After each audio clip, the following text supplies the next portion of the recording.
Welcome to Love to Hate Watch. This is a podcast where we discuss movies, TV shows, and other pop culture that is compelling, but usually in the worst way possible. Me and my co-host Vicky Stone will discuss the subject matter and come to the conclusion whether it is love, love to hate, or just hate. Come join us as we try to find redeeming qualities in whatever we have subjected ourselves to watching.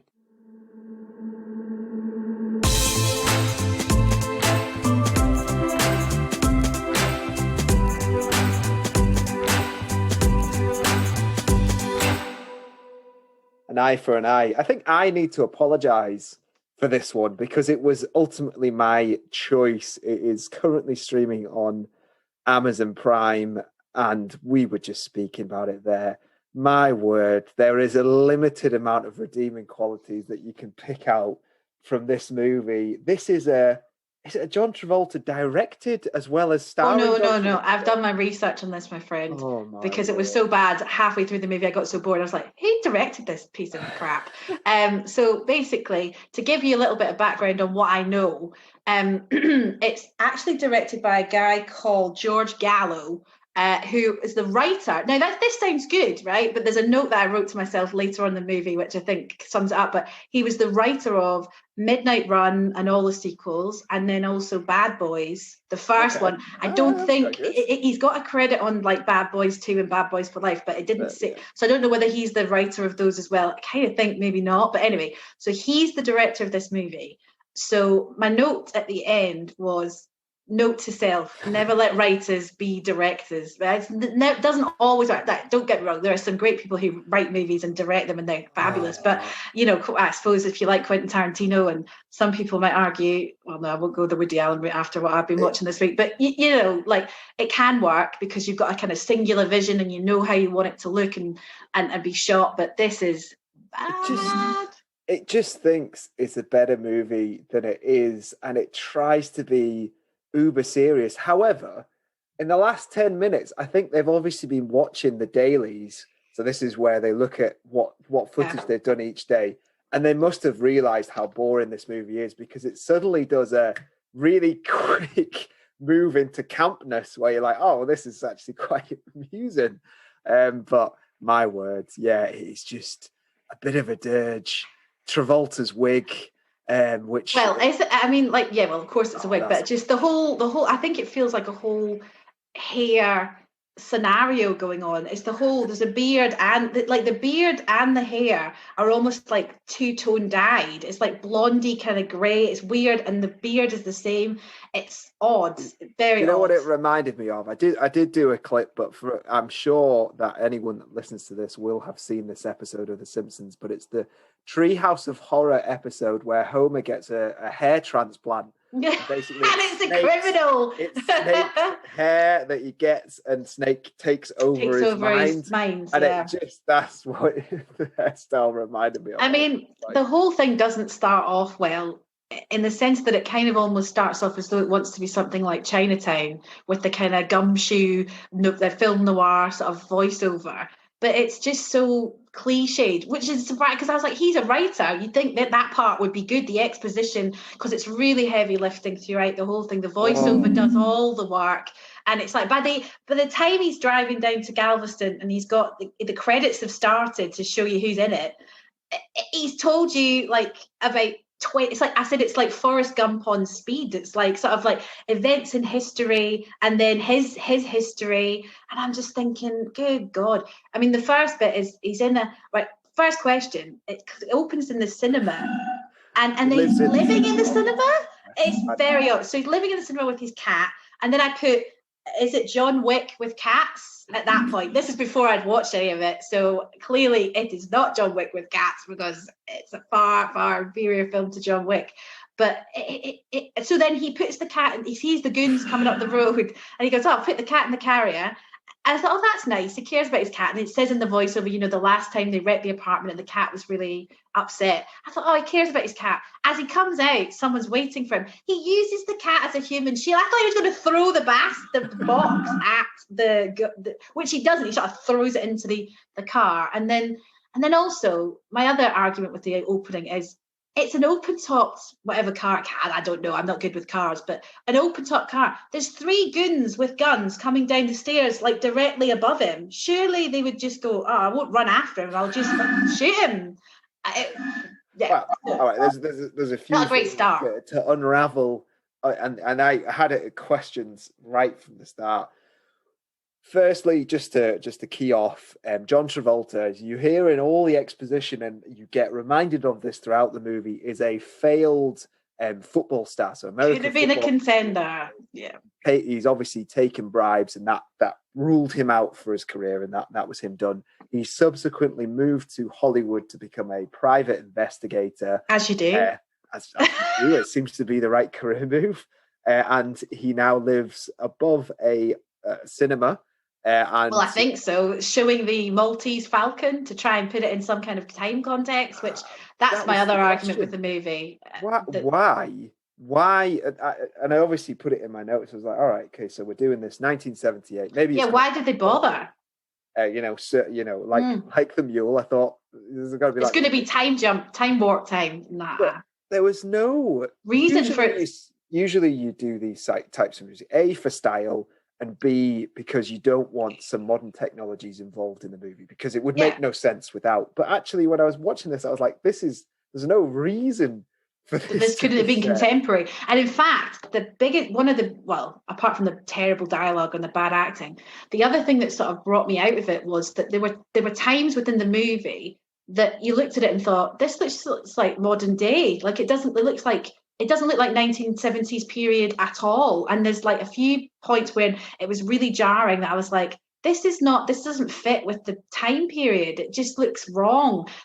We'll get to it later on, but it really pulls you. I mean, not that it's pulled me in at all, really, but it pulls you out of what you were following.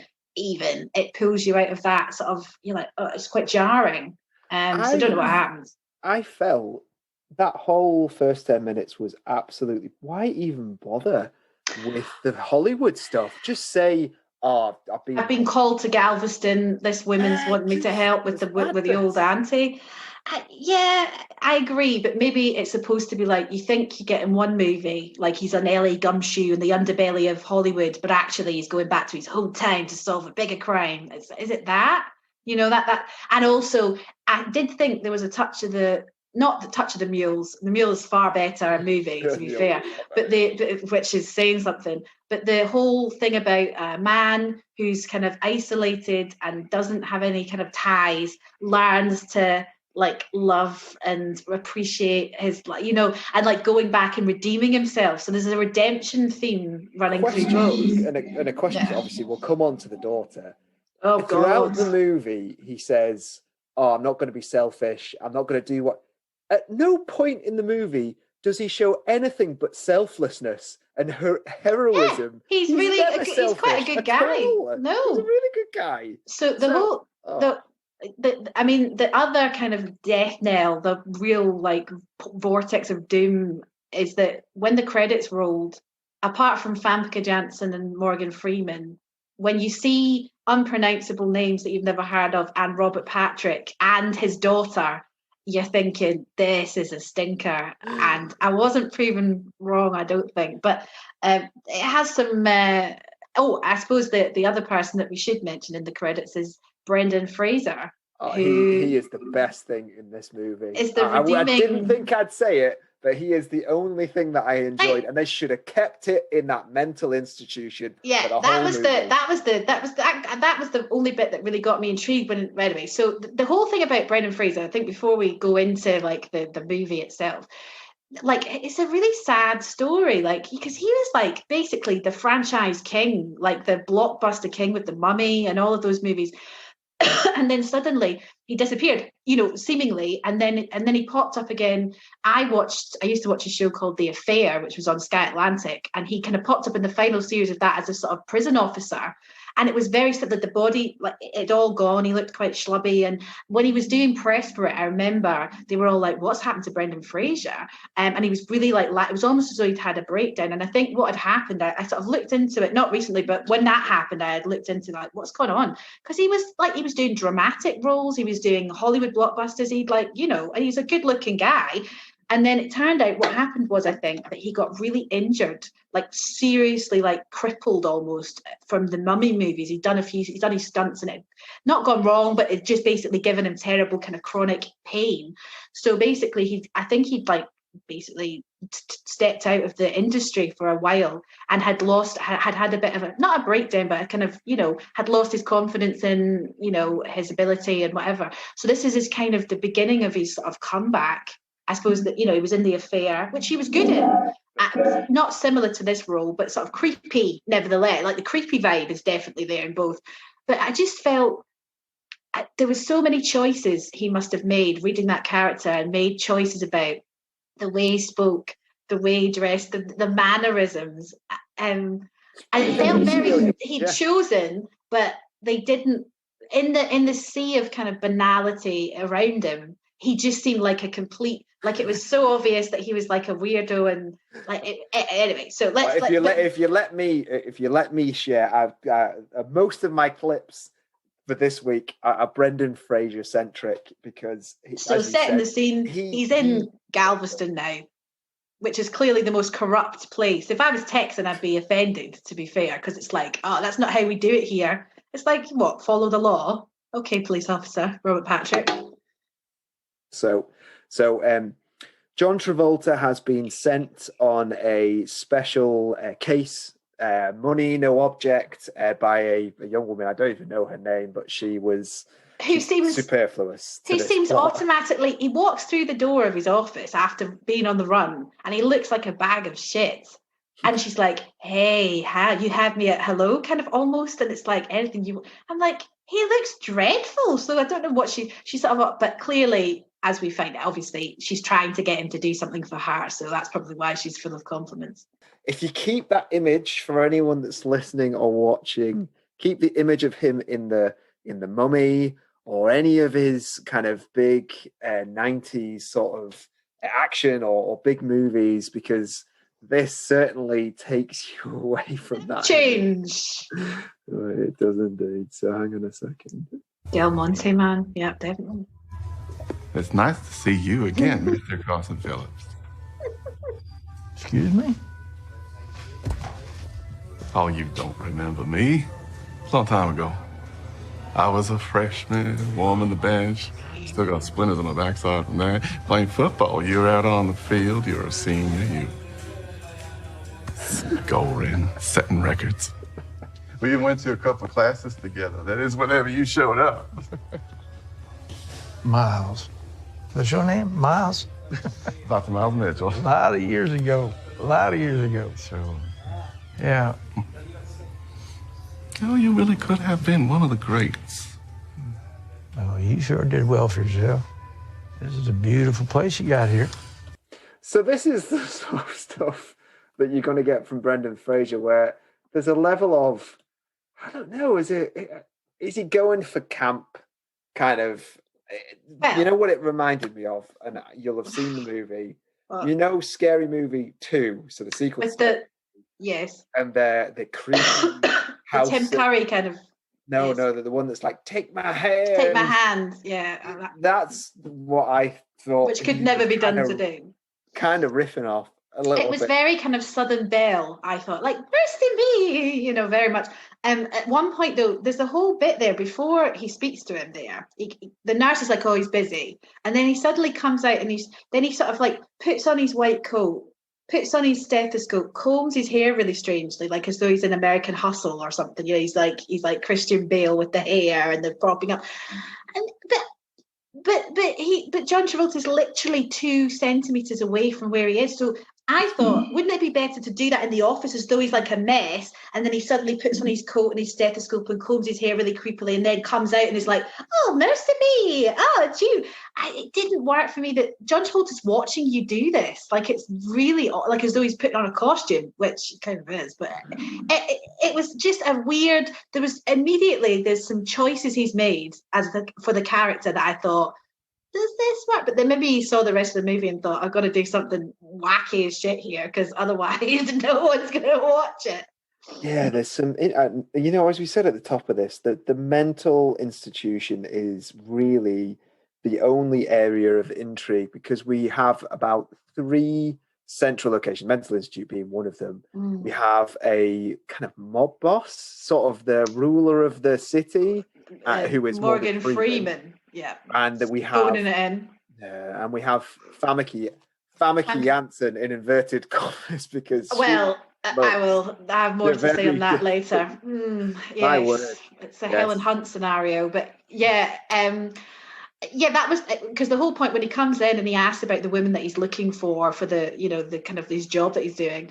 The nurse's first riposte is like, you don't do electric shocks here. And I thought, oh, this could be good. It's like a kind of weird like sanatorium, and they're all nuts. And she's like, oh, not for visitors. And I was thinking, oh, this is good. And then it just doesn't. Well, it's clearly a very different story to that. Clearly the patients are not treated well. From the tour around the place, the ones that they're allowed to see, that they look like, you know, kind of like One Flew Over the Cuckoo's Nest has come to town. But it's sort of, you know, so there's that, and then it's sort of slightly intriguing in that clearly the sanatorium is not all that it appears, I think. But I thought it was going to be a more interesting story as to what was really going on, as opposed to what actually is going on. But anyway, we'll continue. So we move on. Obviously, I think John Travolta's character at that stage obviously suspects there's something a little bit untoward, hence why he's been sent to look for this woman in that institute. But he nonetheless moves on and, you know, thinks about it, and he goes to a restaurant / casino with the lady who's the daughter of Morgan Freeman in this movie. Is she supposed to be miming? As in, she's miming in the way that you should. Two thoughts, right? One, remember I said to you about the jarring moments where you could be in a contemporary movie? This is number one, because the song that she's singing is like a Beyonce, like a rubbish Beyonce ripoff that sounds too contemporary to be in 1978. It just doesn't. It's supposed to be like a disco song, I think, but it's not disco. It's weirdly like R&B 90s pop. It's really odd. So that's weird. And then I watched her do the lip syncing, and I've been watching like oodles of RuPaul's Drag Race at the moment, and those ladies know how to lip sync. This lady does not know how to lip. There's no correlation between what her mouth is doing and half of the song, and I'm like, why are you even shooting it? Just shoot it from afar, you wouldn't know. It's just, she's a very underdeveloped character. There was a bit in it where I thought she might come into it a bit more, but she just is kind of, it's a shame because she's sort of eye candy / femme fatale, and it just doesn't work. But I'm just going to be honest. I mean, look, I'm trying to rush through this hour section of the movie to get from the mental institution to the mental institution at the end, because that's the bit. Well, let's the just last also 10 minutes of the movie was let's just make one quick mention of the first appearance of Ella Blue Travolta, the daughter, who's sitting outside the casino in a car crying with a gun at the side of her, and you think, oh, is she going to go into the casino and shoot somebody? Is she going to shoot herself outside the casino? What's going on? But she's not at all gripping, so therefore she just looks like a whingy willow having a bad day. Like it doesn't really work for me, she's underwhelming. You know, all this stuff where you can't play a different like culture, you can't, you know, it's all this kind of movement. I mean, cultural appropriation. She's got this down to the T. She's John Travolta's daughter playing John Travolta's daughter in the movie. Spoiler alert, you've given away the big reveal that you didn't see coming. I mean, the donut scene. What the hell was let's just this is how you dunk a donut. Sponsorship deal for Ella and John dunking donuts, but I know. So she's in there, and then it's the first scene, inevitably, at the casino, at the card table, with Morgan Freeman being like Big Don Boss Daddy, and he's sort of meeting all these people that, I mean, he looks like, I'm thinking he hasn't been to Galveston in like 30 years or something, right? Because, the daughter's about 20 something, and he didn't know she existed. So I think it's probably about 20, right? So they all recognize him. Even the young people who would never have known who the hell he was. So he's so famous. He's uber famous because everyone's all like, famous for being, it could have been the best, and then you were cheap. So so he has his first kind of like tete-a-tete with Morgan Freeman, who they seem really pally, And I'm like, oh, right, okay, so it's not going to be like that. And then the police chief is there. That's Robert Patrick, Terminator 2 policeman / Terminator. I just put T1000 in my notes. I didn't even call him Robert Patrick. Everyone else got their names. T1000 for Robert Patrick. But right, okay. he had the weirdest facial. I know it seems to be a theme for me, obviously, with my own facial hair. But that facial hair was glued on, right? Facial hair was... What, Robert Patrick's or John Travolta's? Robert Patrick. I wasn't really aware at times that he had a beard. It was so light. It just kind of looked like he had a sort of knobbly face. And I was like, I don't know what that's about. He just looked done. I just thought, but hey-ho. So they all meet. And basically, inevitably, they play cards, and it's all about, oh, I'm going to go all in. And Morgan Freeman goes all in. And who wins? Oh, Morgan Freeman, because he never loses. Yeah. Okay. So that's where we are with that. There's an element, and Vicky, you may well have been the same in your notes. This is foreshadowed for the whole movie where you're like, he's getting his comeuppance. He's definitely getting his comeuppance. Yes, it's sort of sins of the past. They're going to come back and, yeah. Well, immediately there's this whole crowd of goons behind him. And I thought, well, they're going to be visiting him in a motel sometime soon to try and slit his throat. But, they're all palsy-walsy. Then the football player comes up, who it turns out is the husband of the girl crying in the car, which we don't know at that point. But basically, he's now the star quarterback. And he's like, yeah. And he comes up to just immediately aggressive. Like, not, oh, hello, oh, I've seen your face. It's like, yeah, you are a loser. And I've broke. How does it feel to have all your records broken? I'm like, hey, buddy, chill out. I've done nothing to you. It was just bizarre. And he's obviously a hothead. He's like, I'll see you later. So he's obviously in cahoots with Morgan Freeman. And he's sort of having fights with people. And also, John Travolta pulls him off of the guy having the fight, and he's like dispensing advice, like, you don't want to do this before the big game, keep it cool.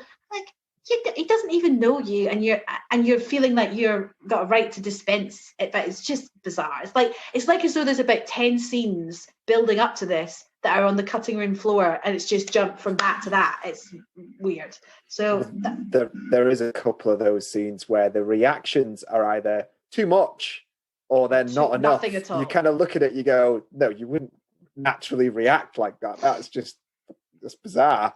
But I agree. That whole scene, again, you don't know who that woman is in the car drinking alcohol, crying. You suspect that she's going to have somebody a in there. play, yeah. but it's like, okay, fine. And it's just not insane enough. Like, she's not like raging. She does that thing where she batters the steering wheel at one point, but it's kind of like, and then she sort of is like at the end of it, and it's just so wet weekend that it didn't land for me at all. I wasn't entranced. It would have made more sense. You know how? So we move on, and I'll spoil an element because I just wanted to pick up on this because it didn't make a great deal of sense for me. That the footballer, the young footballer who is the new record breaker and everything. Happy, I think his name is. The whole crux of it is that he is killed during a game, but it's not quite what it seems. So it's not that he gets killed due to a tackle or a bad hit. It's actually drugs in his system.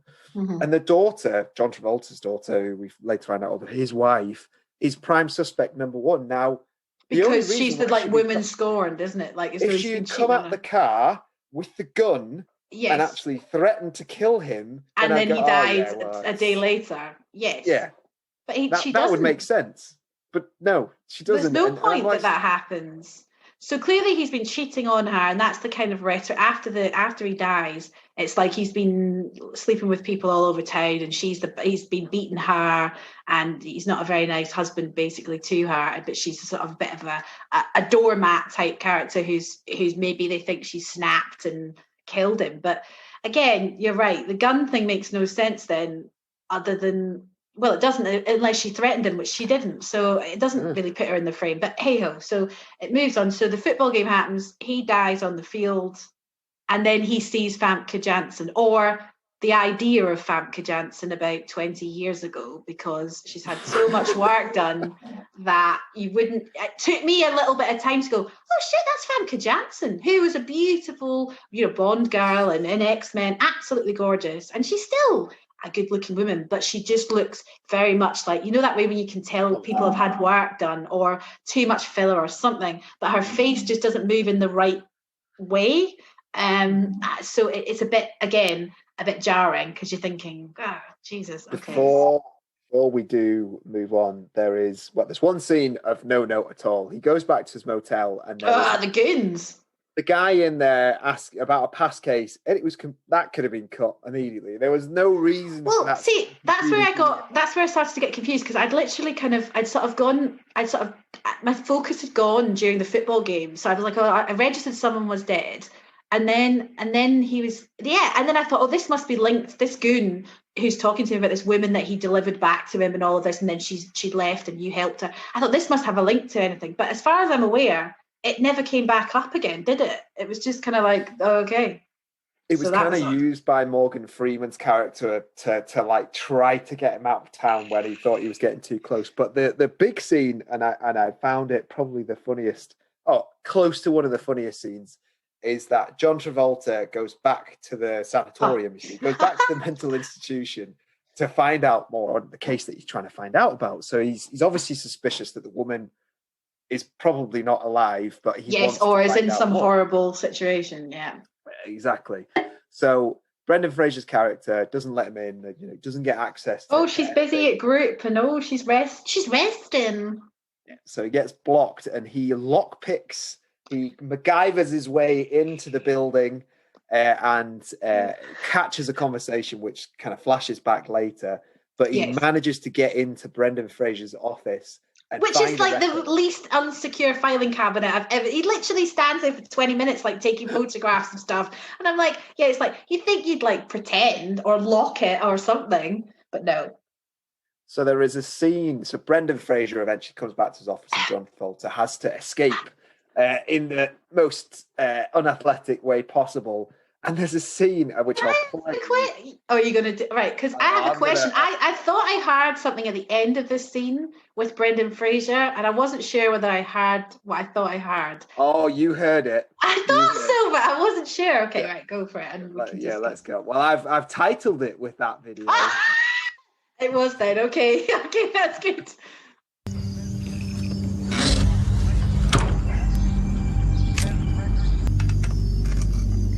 Definitely farts. And this bit.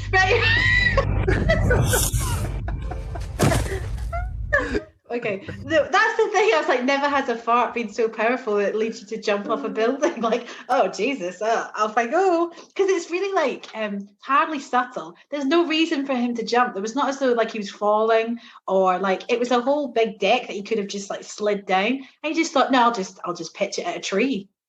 So it would just seemed jarring, basically on that that video. Well, hugely. I just put. I said Brendan Fraser in the office farted, and then JT fell off the roof. What the fuck is this movie? It's basically what I've got to. And this is only about 20. I was like, this is 25 minutes in. I've got an hour and a bit to go. I was like, Jesus, where's it going to go from here? So he sees as well that there's empty corridors. There's rooms where people are clearly not residing. It's run down. They're clearly taking no care of the people that they can see that live there. So there's clearly something else going on, but he doesn't know quite what it is at this point. Well, correct. Yeah. So he has that horrific fall from about 2 stories up, trying to cling onto a tree. No traumatic injuries. He's picked up the floor by a schizophrenic, I think she was. Was she manic see, the depressive? thing is, initially, when he first meets her at the very beginning, when he goes to for the first visit, she almost looks as though she's like an assistant or a helper or a nurse or something, and then you see that she's not, because the nurse is sort of sitting down. So, but he doesn't know that. Like, he thinks she's. I don't know what he thinks she is, because she sort of is like helping him and saying, "Oh yeah, people disappear around here" and all this kind of stuff. So, and then really you don't see her again until a significant point at the movie's denouement, which is the most bizarre thing anyway.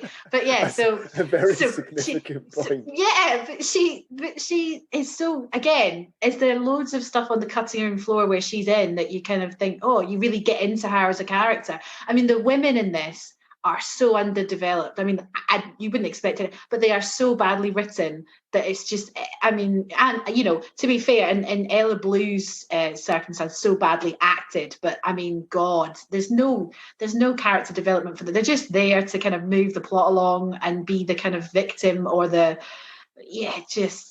depressing watch. Anyway, so back now to Famke. So the first kind of reunion, is it not, of the two partners, because they'd obviously been partners when he was younger and he'd run out on her after all the scandal.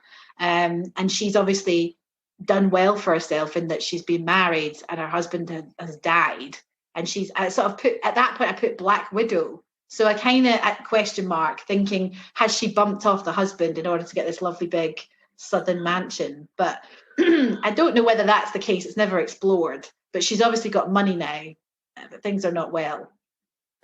That seems to be the case, and there's no foreshadow. There's a kind of major bit right at the end of the movie, and there's zero foreshadowing until about 5 minutes before the actual reveal. It almost feels like they wrote themselves into a hole, and they said, "Oh, we've got to put an extra twist on this. This is too clean." And when I was getting to the end of the movie, I said to my wife, I just said, this is basically just a glorified period, like a private investigative TV show. It didn't seem like a movie storyline at all. I just felt that it was just a bit of it didn't even have, I think it didn't even have, like, the cliche stuff wasn't done well either. That's the thing, like the things that kind of the archetypes of the genre, it just didn't hit the mark on any of it. Like, we're talking about period piece. Well, in no way apart from the scuzzy motel rooms did I really think it was a period piece. It looked very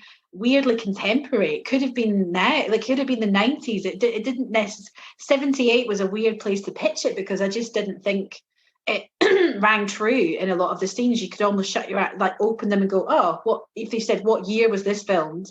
You wouldn't say 1970s. You would say, oh, like 95, So it was kind of didn't work for me in that regard at all. But anyway, so then there's the whole thing where he goes to a bar, and initially I thought, oh, it's like a Johnny Cash song, and then I thought, but that's a rubbish Johnny Cash song. What's that? And then I realised it's a kind of tribute kind of guy, country singer in the bar singing a song. So clearly they couldn't get the rights to the Johnny Cash song that they wanted. So, I mean, that's the other thing. Period movies tend to use music to set the scene, like to date it, to like base it in some kind of, like, this is the music of the time.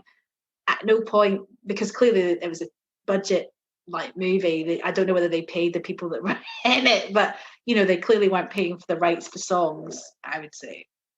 I would agree. So this is when the quarterback's dead. The wife is the prime suspect. So this is Ella Blue's character. And I think because the wife is Famke Janssen's daughter. Yeah. She asks John Travolta's character, or hires John Travolta's character, to make sure that the daughter is proven innocent, and John Travolta accepts the case, and off he goes. So he now suspects that there is drug trading afoot, and this kind of opens up the story for two characters. So firstly, Morgan Freeman's character, who is completely rubbish and really phoning it in. I mean, it's just terrible. I mean, Morgan Freeman's a wonderful actor, but it's phoned in. Like, he must have just thought either a favour, though it's not really doing anyone a favour, but for somebody, or just like take the money, because it was just, I don't even know, there was no, you didn't care about him, you didn't fear him, you didn't, there was none of it really. So it was very underwhelming, because when seemingly the villain is not at all charismatic, it just falls flat already, Yeah, there was no hammed up acting from Morgan Freeman, which was a real disappointment, because when you're in those sort of roles, you can go full Al Pacino and you can be ham it up, eat the scenery kind of thing. I mean, like that's part of the thing in The Mule that we talked about last time was that we were talking about the waste of the cast that they had, so that who are very good actors like Lawrence Fishburne and Bradley Cooper. But But again, they weren't on screen enough for me to really mind. And I was like, well, clearly it's a Clint movie and da-da-da. This movie, Morgan Freeman's there quite a lot. He's kind of always somewhere in the background, pulling the strings a bit. And so it would have been helpful to have him to be terrifying or something. It just, it didn't land, did it? No. And there's one scene where, so basically Morgan Freeman is worried that John Travolta's character will unravel the organization and everything that he's built up to this point. So on a few occasions, he tries to get John Travolta out. So firstly, he goes through Famke Janssen's character to say, you can persuade him to leave, doing things that I can't do, which comes to nothing. It's just ridiculous. It goes nowhere. Next, he tries to bribe him. So he takes him to his big house. He drives him from the bar to his house and goes, look, I'll sweeten the deal. If you leave town now, I'll do X, Y, and Z. I'll pay you off, all this sort of stuff, which John Travolta says no. So what's coming next. It now becomes a case of, they're going to try to bump him off now. It's going to be the violence. Well, he sort of drives him somewhere and sort of leaves him. And then in that alleyway there's a sort of steps down, and he's like a peeping Tom at one point. That was a weird scene where he looks through a window and there's a baby and a mother, and she's obviously trying to comfort the baby because it won't go to sleep. And he sort of stands there and sort of watches the scene for a while, and then suddenly there's goons everywhere. I mean, loads of goons. There's like 6 of them. Where they come from, I don't know. But anyway, so I know why they did that. And why? Do you not realise why they ham-fistedly put that scene in place? No. Because in the very next scene, John Travolta finds out that he is a father. So I believe... Well, do you think that's why they put that in there? Like as though he was tenderly looking at a mother and child? Well, see, but it's so... Well, at that point, I mean, I think I knew that she would inevitably have to be his daughter, but I was kind of like... Really? It's weird. And the gun chase itself, I mean, literally, it's like the magic gun. He's got one gun, they've got loads, and he manages to kill them all. It's very kind of Carlito's Way in the subway in New York. You're like, they're shooting at him indiscriminately and they don't touch him. And he's like, bang! And they're like, dead. So it was very kind of like, okay, so he's killed off all the goons. Again, he's basically allowed to walk around Galveston, shooting people, leaving dead bodies in the street, and the police chief's like, oh, he's killed another 2. And you're like, well, if you want to get rid of him, put him in jail for killing 2 people. Yeah, well, T-1000 obviously explains why he doesn't do that. No, however, I can accept the handgun shooting and the proficient nature of John Travolta, because he's obviously been a private investigator. However, there is a scene in which there is a gunfight. Oh, that's later. The most ridiculous, I think it is the most ridiculous, serious ending to a gunfight I've ever seen. In fact, I missed it. The first time round, all I heard was my wife laughing, and I was writing the notes, and I was like, "What happened?" And she was like, "Oh, you got to watch this again." So, is it the football field one, or is it the end one? Don't spoil the end one. I'm not going to spoil the end, but the football field one, I think the football field one was equally bizarre. But they were both. Well, anyway, so we'll get to that gunfight in a bit. So basically he escapes the whole gunfight the gun chase, kills them all, and then that's when the kind of daughter secret is discovered. Yes. And that's when he gets to speak to Famke. That's when I actually really looked up from doing my notes and actually looked at how Famke Janssen's face was just not moving in the way that normal faces do. There was a movie that was out not that long ago with Helen Hunt. Remember Helen Hunt? Who was quite a big actress in the sort of late 90s, who's a good actress and still is a good actress, but she's clearly done a bit of a Renee Zellweger did for a while there, where she had a little bit too much work done. And her face was completely almost unrecognizable in a movie that was out, and everyone was like, is that Helen Hunt? It wasn't quite as bad as that, but it was definitely Famke Janssen didn't quite look herself, and it was again takes you out of the story because you're just looking at that and you're thinking, oh, what's going on? So then it's revealed that this girl, Becky, is it Becky? Am I right? I think it's Becky, who's John Travolta's actual daughter, is his daughter in the movie that she had, and he obviously not had any knowledge of. So then, is this the scene? Yes, this is the Dunkin' Donuts scene. Oh, well, there's two things. There's two, there is two things. There was such little response on both of the reveals. So John Travolta being told that he is the father of Becky, so the daughter that's being accused, and then the daughter's response to John Travolta being her father. They were so muted that I'm she just barely has a voice. There's no sound really coming from her lips. There's no projection. It's either crackly, as though she's full of emotion, which I can get, but it doesn't work. Or it's like a little nice voice going, "Hello there, yes. What's this about the donuts?" It's like there's no voice. I don't know. Clearly, he's obviously thought, "Oh, my daughter wants to be in a movie. She can be my daughter in a movie. There you go." I don't know, but it doesn't work. A bit of conflict, a bit of like, well, you weren't there for when I was growing up, and there was there's no comeback at all, is there? It's just a hug and then a Dunkin' Donuts lesson. This Dunkin' Donuts. She brings him coffee, donuts, and bourbon, so whiskey, and he's like, "Oh, this is great. You've already in my good books." And then they sit down for this loving father-daughter scene, and he goes on about how do you know how people in LA eat donuts? And she goes, "No, they don't eat donuts. They eat Brussels sprouts." What? Like, okay. And then the whole thing, and the other thing that made me, this is not Jaws at the dinner table, Brody and the son doing the little mime bit. This is not, there is no family fucking bond in here. And basically he says at one point, when and that's the thing, he shows her how to do the donut and she can't even eat the donut. She can barely get it out of her mouth. She's like, she's not learned how to eat. And then he says, "Oh, don't worry, you're too pretty to eat donuts." And I was like, right, you can piss off. After the week that's been here, it jarred with me hugely. I was just like, oh God. And and not only are you saying this in a movie, you're saying it to your actual daughter, like, come on. Anyway, so it's a bad scene. It doesn't make you feel anything for either of them, any jeopardy, nothing. This isn't even like, when people show you techniques to eat biscuits with tea or biscuits with coffee, or a certain way where you go, "Oh, you need to try this," like with the chocolate bourbons, and you basically suck up the coffee or whatever, and it's like, "Oh, that's really good." All he literally does is just bite into the donut, then just dunk it in the coffee. And I like you, I'm like, so she's never eaten a donut? Coffee?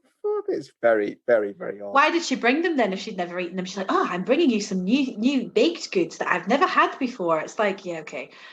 So she's with him, and the police come and serve an arrest warrant for Becky at Famke Janssen's house, which again, I thought, maybe they're going to rough her up a bit, or they're going to do something. And they don't. He just speaks to John Travolta on the phone saying, "Where is she?" And he's like, "I'm not telling you." And it's like, oh, okay. And then I kind of tapped out again, I have to be honest. And the next bit that kind of caught my interest was the football field with the what's his name? They called him something at the beginning that they kind of, I don't know if he's not Mexican, but El Guano, but he's Lorenzo, right? Lorenzo, who's the kind of was at the casino table. They call him El Guano because he used to clean the bedpans at the sanatorium, and you're like, okay, which is a thing to note because Brendan Fraser and him are in cahoots, but you don't really know that. There's no real major signposting of him apart from looking dodgy outside the bar at one point, and yeah. So why does he go to the football field? So all right, I'll explain. Bit. I'll set the scene because there's a lot of questions. Okay. Well, as I said, I was puzzled. I thought I just missed something, but clearly not. So Morgan Freeman's daughter has there's one scene with them where she kind of flirts with John Travolta and says, "Oh, no, have a bit on the side," but he kind of doesn't really take her on. But he finds a note in his room with her lipstick on it. That's saying, right, yeah. "Come to the stadium." And he goes to the stadium. He's not a very good private investigator if he thinks there's not people trying to set him up and kill him. But anyway, at this point, because he's finding out too much. But yeah. So we are set up with a clip where John Travolta goes back to the stadium, which I presume that he was a superstar in. Yes. So he's kind of reminiscing a little bit. Just a question then. This is where I get across because the Morgan Freeman's daughter, wasn't developed at all. Wouldn't it have made more sense for her to be there to try and like rat on the father's regime and all the goings on at the football field and have her like tragically killed as she sort of tells him the information? But she wasn't there as far as I was aware, was she? She never appears again, in fact. No. She doesn't show Wouldn't up it have been in the more movie. like Morgan Freeman then would be cast as sort of really ruthless because he's willing to kill his daughter to cover up whatever we think is his scheme? I think, and this You is think just maybe my she was? view, and I don't know whether I can convince you on this one. I think they shot 2 of these scenes. Right. I think they shot one where they did exactly what you Right. said. And where then she they just goes, shot they're her. trying to get it, and they shot And her. then, they on the shot football field. Yeah. the actual scene, Mm. and they've just gone, oh, that's too good. We've got to leave that in because it's one of the only redeeming bits in this movie. So let me play the clip because obviously I had this one, but there's several questions that I have. You know, so let me play it, and then I'll ask you the questions that I had, and you can potentially explain your views. Oof, on it. I was lost at the football like guard thing.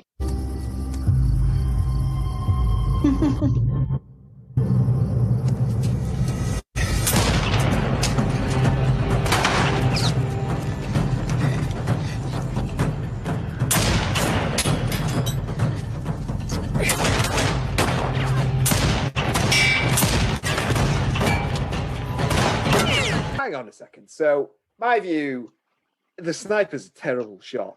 He has He's got a scope, for God's sake. occasion. And secondly, he's just about to hide behind foam tackle. Which would go straight through. John Travolta's hiding behind these things for about 40 seconds, and they seem to be Kevlar. Kevlar coated pads. Also, somebody's dodgy has asked you to come down to the football stadium to find out something. Why do you think then it's a good idea to start pitching the ball up the field? Like, surely you should be looking for the person who's asked you to come down and be subtle about it, not be like in the middle of the field going, yeah, reliving my past glories. The next bit, though, well, play on, and because he goes and hides behind something even more impractical. Because at least he couldn't see in behind the big foam mattresses there. The next bit is he knows exactly where he's hiding. Okay, I'll keep going.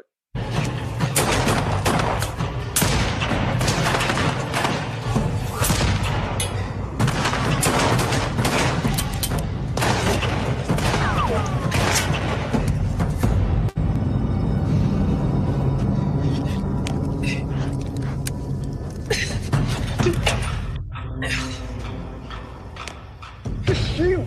For God's sake, just shoot him!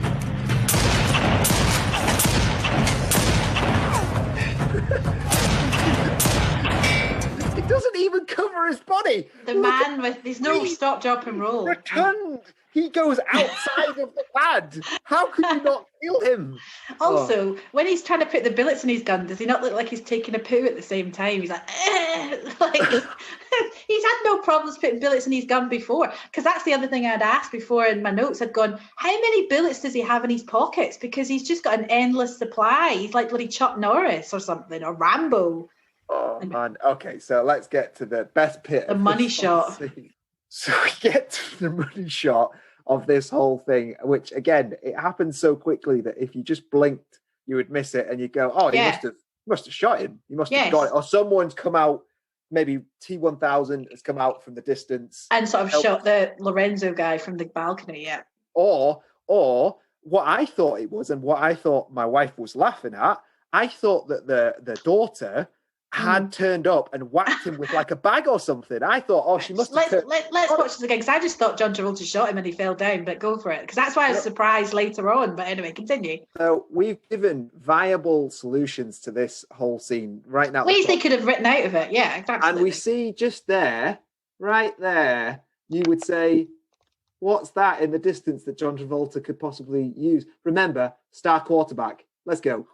Oh, is that what he uses?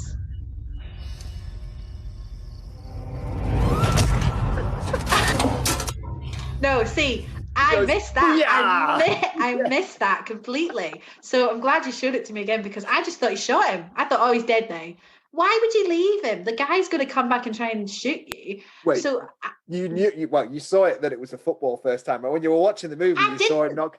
I Oh swear. my God, you missed it. No, I watched it and just thought he's just turned and shot, and I thought, oh yeah, good. I'd put like good shot, man. Again, yeah. So I had not got that at all. So I didn't even. So that's how much I'd tapped out of this movie at this point. Even the big scenes, I was like, oh, he just shot him. Okay, that's why I was surprised. Later, I was really shocked. I was like, God, he survived. How's that? Then okay, because I thought he got shot in the head. I was like, why do you think he had two black eyes and a thing over his nose? No, didn't register with me. Didn't register with me at all. I just thought rough and tumble. I thought we've all been hit in the face with a football or just any assortment of different sporting things. It doesn't knock you out cold. But if John Travolta, star quarterback that could have been a superstar, does it, then you're gonna get knocked out, baby. Do you kind of get the feeling that they kind of said, why is he a footballer? We've not used this once, and there's no reason for him to be a footballer. Yeah, the quarterback that died is in it very, very briefly, and there's no real link between the two. No, it could have been. I think they added it in to go, well, we better add a football scene in. I don't know, maybe John Travolta likes football, it could be, but I really got no clue. And plus, I suppose Texas is quite well known for being sort of big footballing state, but that's about as much, and Galveston particularly, so, and this was Dallas Cowboys, and so I don't really know, but it doesn't work for me in that he would be dead by now, and he's clearly not dead, and he's got a great pitching arm. I think that's that baseball. What's the throwing arm? It's just a throwing arm. Throwing arm. There you go. Okay, shows how much I know about. Got a great arm. Great arm. So that's that. So he nearly gets killed. He knocks the guy out and thinks, oh well, that won't come back to haunt me again. And away we go with the kind of final. Well, what you think is the final denouement of the movie? Yes. Well, actually, thinking about it now, you're absolutely right. It is there, and it should have ended on a particular scene. It should have just finished, and that would have been brilliant. Well. We use the word brilliant here with great trepidation. Does he? Yeah, that's what happens. He has this voice in his head that goes on about bodies.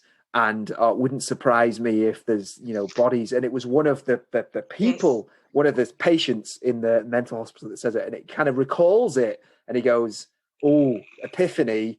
I think they've killed off the person that I'm looking for, and I'm gonna dig up." And then we again meet Brendan Fraser, who I agree with you, Vicky, on this one, that he's made particular stylistic choices. Oh boy, the biggest choices at this point. But also two things, right? I watch lots of crime dramas, and there's one particularly which is called Unforgotten, and it's about kind of cold cases and, digging up, like finding bodies that have been buried in the ground for years.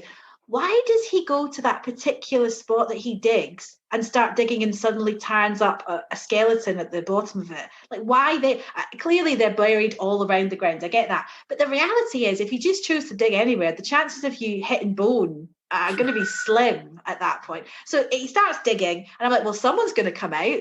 And if Brendan Fraser's worth his salt, he's going to come out with a bloody gun. But anyway, so he comes out. I do have the scene. I can show it. I will. He comes out with the costume choices now. Brendan's decided the accent's not enough, the weird mannerisms and the slightly fey Southern Belle thing's not working. So let's put on some clothes. I have two more scenes, and you know what the last scene that I have. Yes. But I also have this scene where we get a Del Monte Brendan Fraser. We seem to be hitting these Del Monte men. What I would say is Clint does it much better, because this is just not a good look for anybody, let alone Brendan Fraser, but go for it. There's a certain sveltness that you need to pull off this look. Well, the old trouser press pulled it off better than this. All right, let me share it. Why couldn't you just get lost? You were warned so many times. Just let me guess. He got eyeliner on. Yeah. Definitely. The thing is, right, I'd put, back to the sibilant one. What is with the voice? It's very distracting and not sinister. So just basically saying, interesting, what does he look like? The hat, the bow tie, and look at the way he's holding the gun. There's no way he's going to shoot the man. He's like, he can't. If he was to shoot that, it would go off into the sky because he's got no resistance in his wrist at all. He's just like, but I don't. Is he supposed to be like? There's no. He plays it kind of as though he might be sort of. He plays it very camp or fey, or is it? And the eye line. I agree. Is it to do with the fact that he's clearly popping pills himself and is a drug addict, or is it that he's sort of? Is he playing it as a homosexual? I don't, because to be honest with you, it would have been better if you come out in a bloody dress or something. And I don't know, it's just really Oh my weird. God, that is such a good idea. Would have been kind of very much like Dressed to Kill, or like really like you've got to watch Dressed to Kill. Michael Caine in a dress is fabulous, but it's just weird. Like, so then he chose to wear a blazer, a Panama, and a boat. How is that linking with any of the other stuff that's going on with this stuff? I don't know whether it is makeup. I think maybe it's bad makeup to make him look drug addled. I don't think it's that he's put makeup on a la Silence of the Lambs, and I don't think it's that. I don't. Oh, you're absolutely right. What they could have done with that scene, because actually in that would have been quite. He kind of flirts with him a little bit, going, Yes. "Oh, you're the captain," and I was warming the bench and watching gas. you. The Southern Belle thing would have maybe worked a bit better, as though he was maybe struggling with his sexuality, and that's what's kind of led him to drug. I don't know, but it was just the choices were very distinct, and it was as though they'd gone, "Oh no, you can't wear a dress, Brendan. You've got to just wear this freaking Panama bow tie. That's enough." And it's like, yeah, okay. It's so offensive as well, because it's like, it's just I don't know what he was going for, but here at all, whether he was playing it that way or whether it was supposed to be ambiguous, I don't know, but it's kind of like, it just doesn't land. But the whole thing, that kind of lisping, like fey voice, as though that's the way that he would, I don't know, it's an odd choice, but should we watch the... Finish off this scene. He was billing patients' families after they was dead. They didn't make you enough money. So you started a new business with Lorenzo. Is that right? That's about the low and skinny of it. Well, let me congratulate you. Because you're on the way to being the biggest meth dealer in the state of Texas. Thank you. It looks like you saved me some work. No. This grave ain't big enough for me. Come on, you can give me a helping hand. I can't get... So basically, he throws dirt at Brendan Fraser's character, and he beats him up. He absolutely kicks the crap out of Brendan Fraser, and then he gets caught up by the gentleman that had tried to assassinate Lorenzo, that had tried to shoot him at the football stadium. Now, there's a ridiculous scene. I haven't clipped this one, but as John Travolta said there, he said, "Oh, you're a meth dealer." So they've got a meth lab in the abandoned part of the sanatorium. But the thing that I loved was he just runs to Lorenzo and him are having another gun battle. And at this point, Brendan Fraser's still alive, but beaten up to, by John Travolta. And then they run into the building, and then suddenly it's like all of the orderlies and all of the nurses are sort of meth cooks, all in the same uniform, which I couldn't understand. She's in a like candy striper hat and stuff, screaming the place down because there's a man with a gun in it. And I'm like, well, you're a meth cook, so what are you expecting here? But anyway, so there's a whole, one of the things I said before it happened was, surely it's not safe to start shooting guns in a meth lab. Exactly. That's the last thing I said. I was like, that's not really going to work, is it, for anybody in the situation? Which it proven to be correct. But yeah, so then it basically, does he shoot them on? No, well, think about Breaking Bad. Like cooking it, that explodes. I'm sure the caravan explodes at some point. But the whole, I think they play down the volatility of the substance somewhat when they bring a shotgun into play in the meth lab, and I'm just like, no, I think it's worse than that. Yeah, definitely. So he manages to save the nurse. He finally shoots him, doesn't he? I think at that point, leaves him to burn to death in the meth fire, and takes the screaming nurse out, who sort of just runs away. And then we're back out in the open with Brendan Fraser again. Right, do you have this? Yeah. Oh, I have this one. This was number one clip. So just to precursor this, the woman that we were talking about, who's a patient at the sanatorium, the younger girl who kind Don't spoil it. Don't spoil it, well, because it comes out of nowhere. You wonder where she's gone.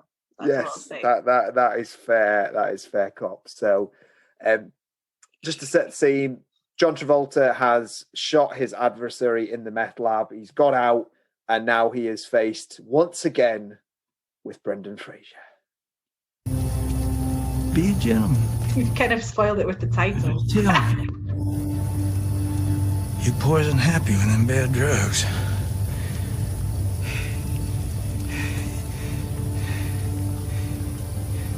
And that you murdered him. You tell me that. Say it.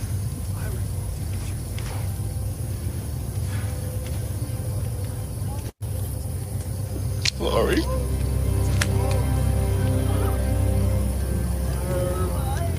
I always knew you were one of the greats.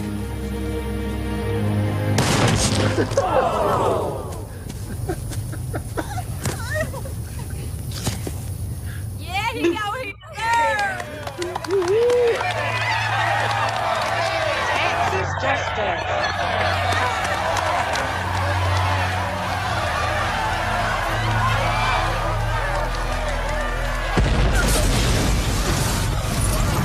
An exploding meth lab way too late as well. So that was Okay. Also, is it like a taste of Texas justice? Is that what it is? Like justice of the gun or something? But because really, even though he's provoked them, her shooting him in the back with a shotgun is probably not going to look too good. But also, it's a big shotgun. It would have gone through Brendan Fraser and probably shot John Travolta, wouldn't it? Like that's what I also thought. I was like, he's a big boy, so maybe it would have got stuck out. But there's a chance that you're going to shoot John Travolta, and she seems to like him. So why the hell would you'd be like, move and push him or something, and then shoot him? It's just, and then the meth lab. She gets thrown. If you look at that, it's quite a violent blast back. She gets like chucked backwards.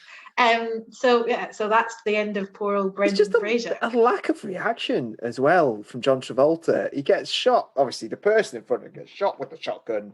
Pretty violent death, and he kind of just goes, man. "Oh well, shit happens." And to be fair, although we're laughing at this part and how ridiculous it is, if it had ended somewhat there, I would have been like, "All right, okay, fair dues." But it does, because I was looking and going, it should be finishing now. What's going on? And then you see Famke Janssen's character pop back up again. Well, it should finish there because it really wraps it up, and he could have just rode off into the distance, and it could have gone into a Johnny Cash type non-counter song going, wandering here or whatever, away you go. But you're right, it continues on. He goes, first of all, again, doesn't happen. The Morgan Freeman comeuppance never happens. He goes to his house, and you think, oh, he's going to get something on him. He's gonna say, "I thought you said you never lost," or something like that, just to hark back to what he's been saying all this time. Nope, doesn't happen. He goes, "Well, you've been quite lucky. The doctor's going to take the rap, and away I go. You know, don't mess with Famke Janssen anymore." And that is the end of Morgan Freeman's scene. So comeuppance never happens. Takes his check and toddles off back to his luxury lifestyle probably, and thinks, "Job done." It is ridiculous. And then the stupidest twist. I mean, you can tell as soon as she coughs. Yeah, well, it's like the mule again. As soon as Weiss coughed, it was like, oh, something's not right. And I put again, something's not right with Famke, because then she's like, what I thought actually was going to happen was that she was like, she had done something really bad, and she'd taken, like, she'd swallowed poison. And like was gonna, and I thought, oh God, she's gonna like kiss him, and like they're both gonna die. I don't know why I thought that. I sort of thought it's almost as though she'd taken poison and she was gonna just die and like confess that she had done it. So that's what. And then they did this weird rubbish for someone who's like made his name as a dancer. The dancing was atrocious. It was like proper dad dancing at a wedding, kind of like plodding around the floor there. Can I convince you of something? So the title of the movie is Eye for an Eye, which often harks to a Old Testament, like you killed him, so you get killed, and all this sort of stuff. So at no point during this movie do you feel that, oh, that's why it's called Eye for an Eye. So I think this movie has been untitled for a long period through the recording. No. I tell you why, because it's not actually, it's got an alternative title. Right. It's called The Poison Rose in America. So that kind of gives away potentially, it might be. Which it doesn't, again, it's still quite obtuse, but it's called The Poison Rose. So I think they don't know why they called it Eye for an Eye, because there's about 3 other films that are called Eye for an Eye, there was one in 2016, it has to say An Eye for an Eye 2019, because there's another film called it. So yeah, it's called The Poison Rose, I think, in America. So when you look it up, it's not called that. But I agree. The title makes no sense, really. It really doesn't. I suppose the only eye for an eye it could be, so the quarterback that died, who is the husband of the daughter, so it's a fairly convoluted way to explain it, he had been beating up the daughter, and Famke Janssen, twist, shock horror, was the real murderer of the quarterback because he was beating up the daughter, and she's dying. She felt, she's dying. She said, "I can't protect her anymore. So what do you want me to do?" And it's such a weird ending. So Famke Janssen's dying imminently, even though the only ill thing that we've seen her is a slight tickly cough. Be absolutely fine other than that. Yeah, they had sex and everything, and no problem at all. So, but that talking about, I was talking about the weird kind of like the non-70s nature of the set design. Again, when he wakes up and she's sitting in the chair, it looks as though they're in a sort of New York penthouse apartment kind of bedroom, and they probably were, actually, to be honest. But there's no kind of like throwback to the 70s vibe or even like early 80s. It just looks weirdly contemporary. So it doesn't, again, it all looks very luxe, and it just does, but it doesn't look like luxe as it would be then. It just looks weird. So that was jarring. And then it all comes out, obviously, he goes into her bathroom and does a bit of like, why he does it, I don't know, but he finds pills that clearly mark the fact that she's dying of something rather nasty. Well, no, but it also marks the fact that those were the pills that were found in the quarterback's test results as well. So right. You immediately go, she's the killer. Right, okay. See, again, I missed that one, but I don't think you really need to know that, really. But yeah, so then again, the daughter, the reactions of people finding out stuff that's quite revelatory, or it's being a witness to something quite dramatic, or somebody dying. She finds out that he gets Famke Janssen to sort of confess in front of her what she's done. And she explains it away, obviously, as I'm dying, so I didn't want to leave you with him because he would kill you. But the daughter doesn't cry. She's not even hugely grateful. She just sort of like goes, "Oh, okay," and that hugs her. And that's the end of that scene. It's a really odd. He doesn't turn her in. He doesn't do anything. And it's like the ending of the movie basically finishes off with him looking like he's going to go back to LA, and then suddenly he goes, "I am home," and he stays in the house, which is clearly sequel bait. So we want Eye for an Eye too, clearly here, Vicky. I want more John Travolta. Nobody wants it. Nobody who's got a particularly with Brendan Fraser dead. Jesus Christ. Well, that's it. You see, if Brendan Fraser had escaped somewhat, then you maybe might have said, "Go on, let's see what he's up to." But the whole visiting the graveyard. Whose grave are they visiting? The husband that beat her? Because why would you be visiting that? Who are they visiting? I missed that one. I'm hoping that they're visiting Brendan Fraser's grave. That's what I'm hoping they're doing. I don't think it's... Maybe if anybody who's listening can tell us who they're visiting. But I thought, why would they be visiting the husband? Because he was such a horrible person. So really, she wouldn't want to visit him. The daughter wouldn't because he beat her. The mother wouldn't because she killed him. And John Travolta wouldn't because he'd never met him before and he hurt his daughter. So it was all very strange. It was just for the drive off in the kind of sort of like the lovely greenery down in Texas and in the big open top car. And it was just, the I am home thing. I was just like, oh God. It's not...